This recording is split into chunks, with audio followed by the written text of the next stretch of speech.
Welcome to one and all joining this lecture. Hope you are doing well. This is Dr. Vinod Kumar Berwa, Associate Professor of English, SRP Government PG College, Bandikui. Today we will discuss the beautiful fairy tale Animal Farm, chapter wise, written by George Orwell. George Orwell, as I told you, is one of the greatest fairy tale writer and a renowned fiction writer. This present chapter, the part of Animal Farm, I would like to give a critical analysis and a summary of this chapter.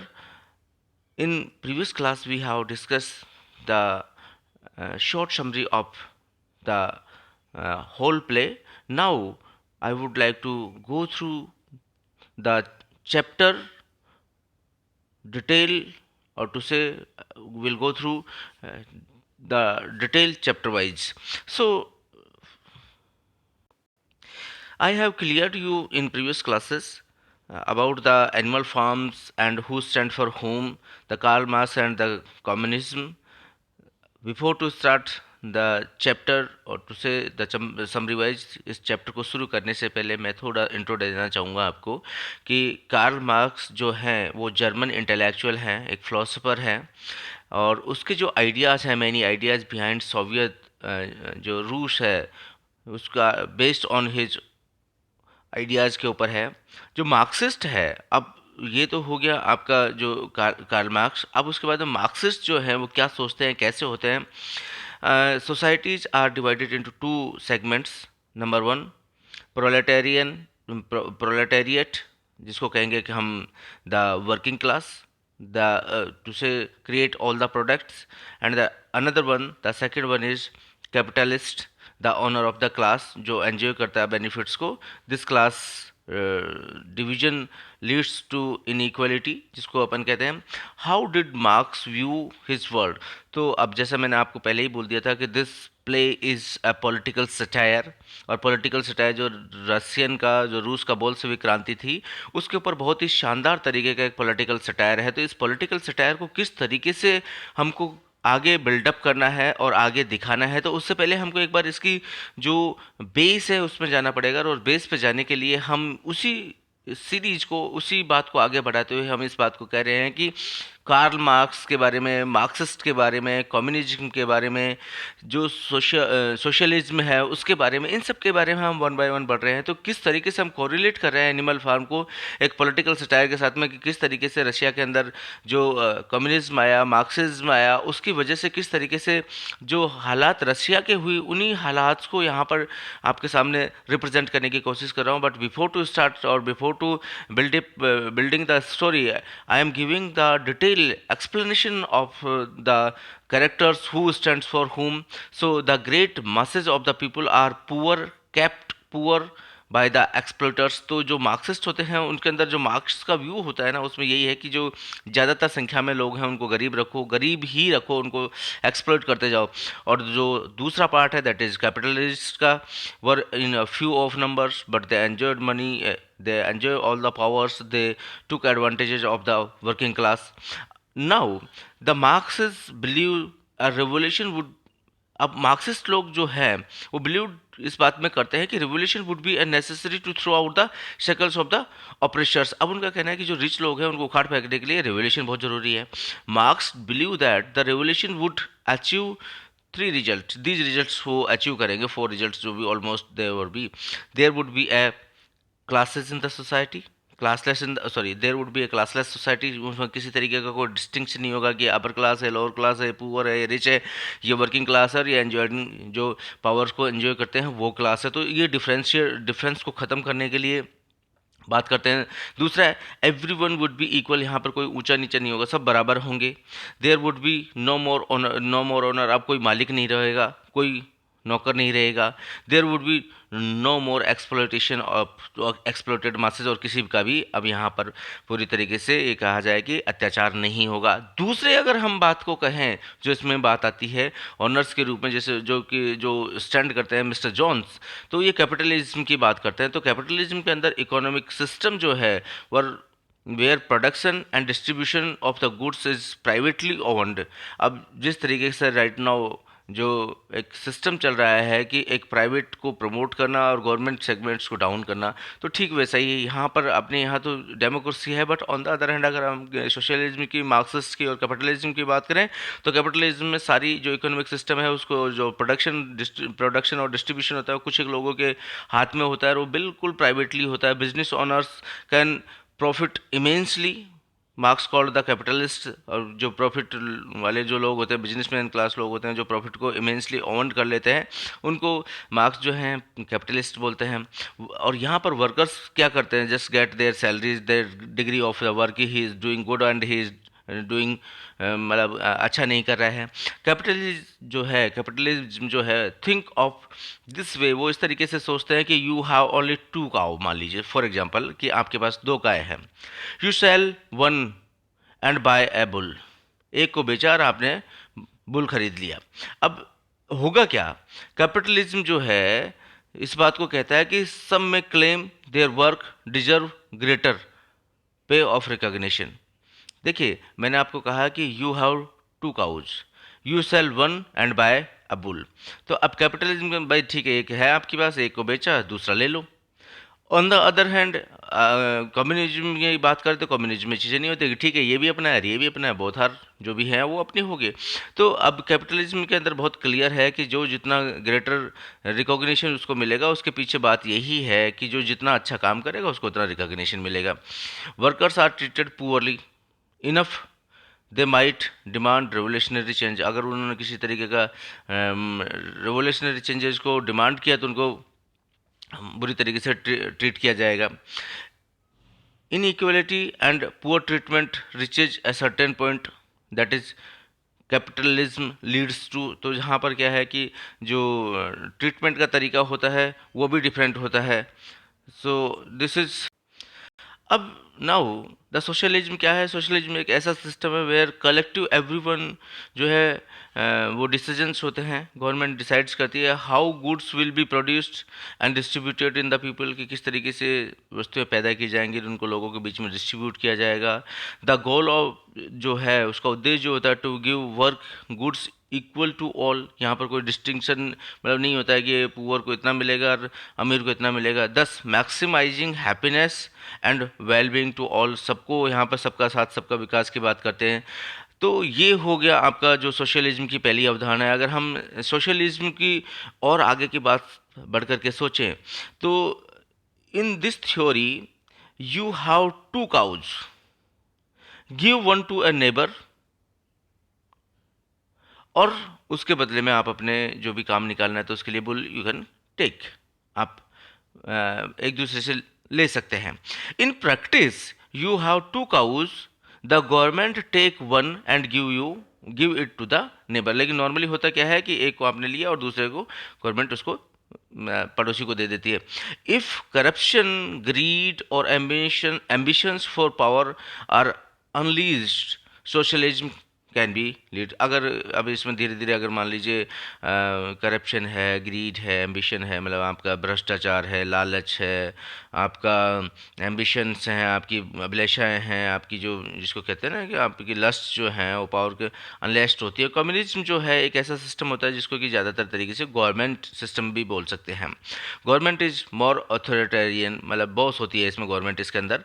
They claim to make progress towards a better equitable society. और यहाँ पर कोई ये नहीं होता कि particular एक को तो आपने प्रमोट किया और दूसरे को नहीं किया। यहाँ सबको साथ में लेकर के चलने वाली बात होती है। All human activities goes towards the benefiting of each other. हर एक किसी को ये है कि भाई सबको लाभ मिलना चाहिए। But the only one benefits are government elited and their inner circle. वो कुछ एक होता है जो कुछ एक लोगों को मिलता है, बाकी जो अब नेचुरली होता है यही है कि जो सिस्टम को लीड करते हैं उनको ज़्यादा उसका लाभ मिलता है।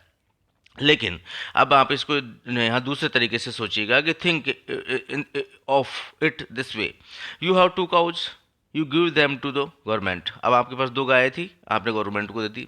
The government give you a part of the milk. अब यहाँ पर आपको सरकार जो है आपको कुछ पार्ट उस मिल्क का दे देगी।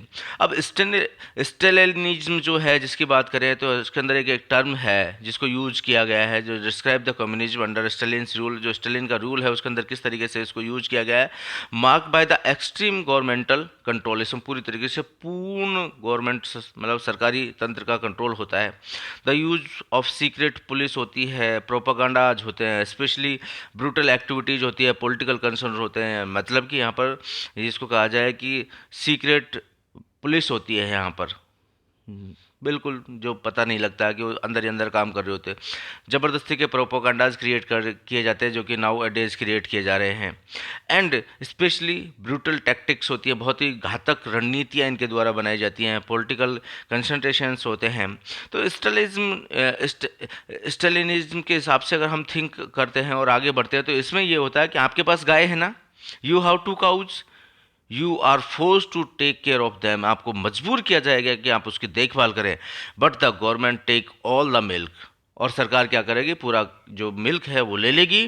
Then the government send you to the prison. अगर आपने किसी तरीके की थोड़ी भी बात उठाने की कोशिश की तो सरकार आपको जेल में डाल देगी, जो कि आज किया जा रहा है।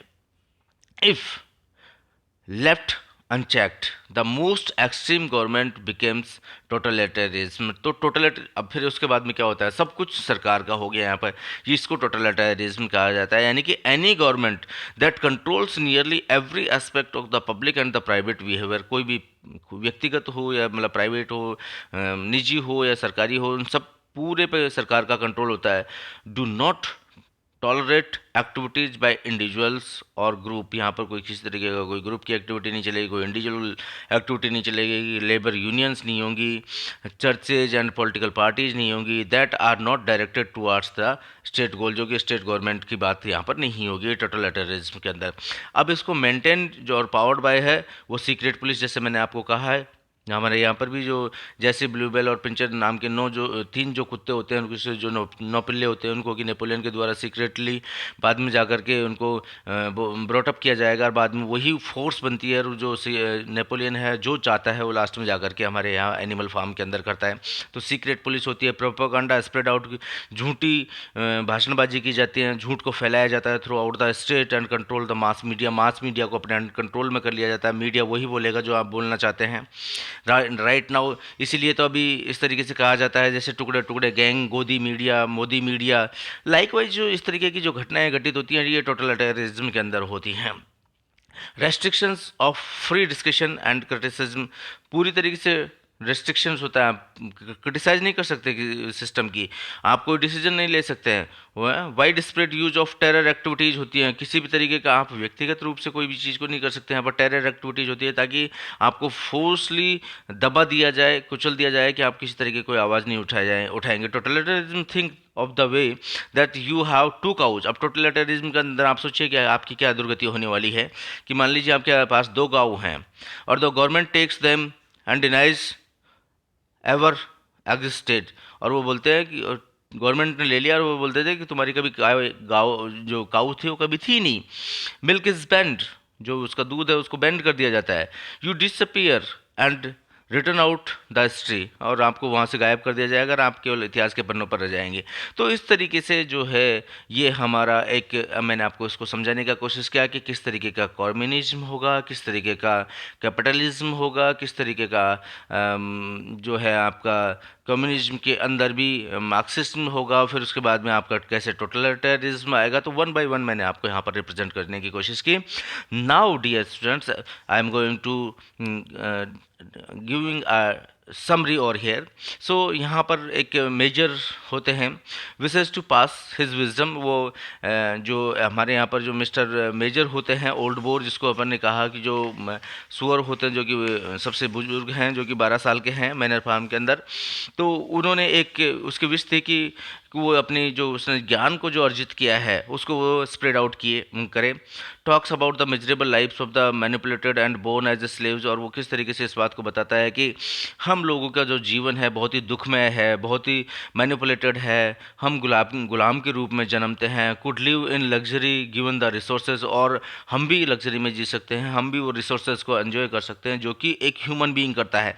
So this is a big thing जो कि इस बात को यहाँ पर रिप्रेजेंट करने की कोशिश कर रहे हैं। The use of products of their own labour, वो बोलते हैं कि जब हम प्रोडक्ट्स को हम खुद पैदा करते हैं तो हमें मिलना चाहिए। तो ये एक विजडम थी जो ओल्ड बोर की थी। और dream from the previous night, उसने एक जो है रात को एक ड्रीम लिया कि जो जानवर है उनकी लाइफ कैसे फ्री और हैप्पी हो सकती है। तो इसके पीछे उन्होंने दो कारण पाए कि एनिमल वर्सेस ह्यूमन, यानी कि टू लेग्ड वॉकिंग क्रीचर्स जो हैं वो हमारे दुश्मन हैं। When they take the humans can't acquire them as their trades. तो एक बार मनुष्य के द्वारा उसको ले लिया जाता है, फिर उसके बाद में उसको दोबारा जो जानवर है उनको दिया नहीं जाता है। फॉर एग्जांपल जैसे live in house, sleep in the bed, drink smoke, handle money, wear clothes, trades हैं। तो और फिर उसके बाद में वो किस तरीके से अब एक उसने जो सॉन्ग सुना उसकी भी बात करेंगे, the beast of England, the beast of animals, जिसकी बात करेंगे। मिस्टर जॉन्स जो है उसका एक फायर स्नोगल है, बाद में स्टॉप कर दिया जाता है। तो इस तरीके से यहाँ पर एक मैंने एक आउटलाइन आपको इस चैप्टर की सुनाई। तो इसमें देखिएगा कि एक रोज होता यह है कि मैनर फार्म में पशुओं की आम सभा होती है, जिसमें मिस्टर जॉन्स इंग्लैंड के एक फार्म हाउस का स्वामी है। उसके फार्म का नाम मैनर फार्म है। रात्रि को वह सो गया था। सभी जो फार्म हैं उस फार्म के सभी पशु पक्षी वहाँ पर एक खलियान में एकत्रित हो गए, क्योंकि एक 12 वर्ष का जो वृद्ध नर मेजर सुअर था उसने एक अपना ड्रीम को डिस्क्लोज करने की बात की, और उसके तहत उसने सभी को कॉल किया। अब सभी जानवर जो थे उस बुजुर्ग सुअर का सम्मान करते थे, तो उसके सम्मान में वो वहाँ पर एकत्रित हुए और बोला कि मैंने एक विचित्र सपना देखा है, और सारे जानवरों को वह सुनाना चाहता है। फार्म के सभी जो पशु थे वो स्वप्न की सुनने की जिज्ञासा में वहाँ पर आ जाते हैं। उसके बाद ये सभा जो है इस सभा के अंदर जो उपस्थित लोग जो जानवर हैं उनकी अगर हम बात करें तो उसमें 3 कुत्ते, ब्लू बेल जैसे पिंचर, गाड़ी खींचने वाले 2 घोड़े बॉक्सर और क्लोवर हैं, बकरी है म्यूरिल है, एक गधा बेंजामिन है, सुंदर घोड़ी मोली है, सुअर है, बतख, मुर्गियाँ, कबूतर के बच्चे, 3 गाय, केवल एक मोजेज नाम का टेम रेवन था, कौवा था, वो जो एकमात्र अनुपस्थित था। मेजर एक ऊंचे चबूतरे पर बैठ जाता है। उसके पश्चात वो पशुओं को अपनी स्मरणीय भाषा में कहता है कि मानव ही हमारा एकमात्र शत्रु है। वही एकमात्र ऐसा प्राणी है जो बिना उत्पादन किए हमारी वस्तुओं का उपभोग करता है, और हमारी जो भूख है और असामयिक मृत्यु है उसका एकमात्र कारण अगर है तो पूरी तरीके से वो ह्यूमन बीइंग है। तो उस ह्यूमन बीइंग को अगर हम यहाँ से एक बार अगर बेदखल कर देंगे तो फिर हमारा जो जीवन है वो सुखमय हो जाएगा। यानी कि हमारी समझ कहें कि पशु जीवन की समस्त बुराइयों का और कठिनाइयों का कारण एकमात्र मानव है, वही हमारे ऊपर अत्याचार करता है, इसलिए मानव को हरा देना चाहिए। मेजर ने पशुओं को अनेक प्रकार की सलाह दी कि वो किस तरीके से स्वतंत्र जीवन जी सकते हैं। उन्होंने कहा कि सभी मनुष्य हमारे शत्रु हैं, सभी पशु और पक्षी हमारे साथी हैं, मानव के सभी आचरण और कार्य बुरे हैं, इसलिए केवल मात्र पशु ही ऐसा है जो कि हमारा दुश्मन है। पशु जो है मानव की तरह घर में नहीं रहेगा। तो इसलिए उन्होंने कुछ एक कमांडमेंट्स बनाई, 7 कमांडमेंट्स बनाई, जो कि मैं आपको आगे जा कर के बताने वाला हूँ। तो उसमें कि उन्होंने कुछ एक नियम बनाया कि सब जो पशु जो हैं वो घरों में नहीं रहेंगे, बिस्तरों पर नहीं सोएंगे, बिस्तरों में नहीं रहेंगे, पलंगों पर नहीं सोएंगे, वस्त्र धारण नहीं करेंगे और व्यापार नहीं करेंगे, न ही धन को हाथ लगाएगा। अतिरिक्त कोई भी पशु दूसरे पशुओं को नहीं मारेगा, सभी पशु समान हैं। इस तरीके का उसने भाषण समाप्त किया। और जो जीव 2 पैरों पर चलते हैं वो शत्रु, और 4 पैरों पर चलने वाले हमारे मित्र हैं, या फिर जो जिनके पंख हैं वो सब हमारे मित्र हैं। अब ये स्वप्न के भाषण के उपरांत उसने अपने स्वप्न का हाल सब पशुओं को बताया कि स्वप्न में एक गीत आरंभ हो आया। उसके बचपन में जो उसने अपनी माँ से सुना था, उसके बाद वो गीत को भूल गया, परंतु अचानक ही वह गीत स्वप्न में उसे याद हो आया। उस गीत का शीर्षक था इंग्लैंड के पशु।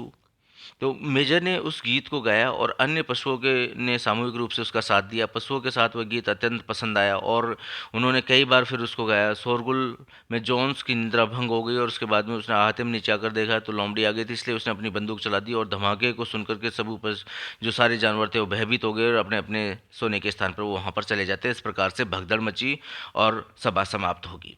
अब विद्रोह किस तरीके से होता है? 3 रात्रि के बाद वृद्ध मेजर है उसकी डेथ हो जाती है। जैसे ही डेथ हुई तो मेजर के भाषण के बाद में जो पशुओं पर इतना गहरा प्रभाव पड़ा कि उसने जीवन के प्रति एक नया दृष्टिकोण उनके यहाँ पर ला करके रख दिया। भाषण में उनके विद्रोह की भावना के बीज बो दिए थे। वे गुप्त रूप से विद्रोह की तैयारियां करने लगे। सुअर दूसरे पशुओं की अपेक्षा अधिक बुद्धिमान माने जाते थे। इसमें से 3 सुअर, जिसमें नर जिसको स्नोबॉल, नेपोलियन और स्क्यूलर अत्यधिक बुद्धिमान थे, उसमें उन्होंने स्वर्गीय मेजर के सिद्धांतों का विस्तृत विश्लेषण कर पशुवाद को जन्म दिया। सारे जानवरों ने का विद्रोह के लिए संगठित किया। उन्होंने गुप्त सभाएं की।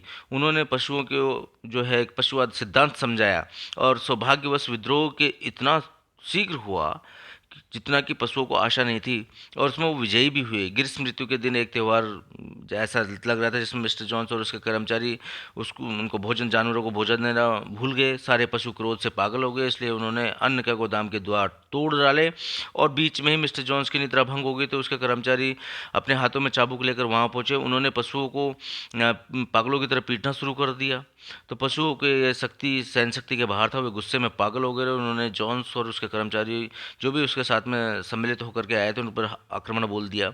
और अब कर्मचारी बौखला उठे। मनुष्य को समझ में नहीं आया कि ये क्या हो गया। पशुओं ने खूब उनको लात मारी और सारे आदमी लोग भयभीत हो गए और वहाँ से भाग खड़े हुए। पशुओं ने मतलब पशुओं ने आदमियों को फार्म के बाहर खदेड़ दिया। मिसेस जॉन्स भी चुपके से वहाँ से भाग गए। इस प्रकार से सारे मनुष्य घर को छोड़ करके भाग गए, यानी मनुष्य जो है मैनर फार्म को छोड़ करके भाग गए। एकमात्र पशु ही वो थे जो वहाँ पर रहे। इस तरीके से मैनर फार्म जो संयुक्त रूप से वो स्वामी बन गए।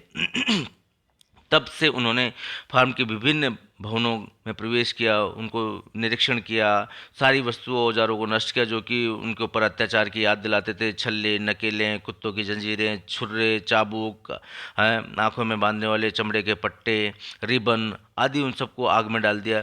तब पशुओं ने फार्म का नाम बदल करके मैनर फार्म से एनिमल फार्म कर दिया और एक नए एनिमल फार्म के रूप में मुख्य द्वार पर इसको लिख दिया गया। इस प्रकार विद्रोह की जो है एक वास्तविक बन गया।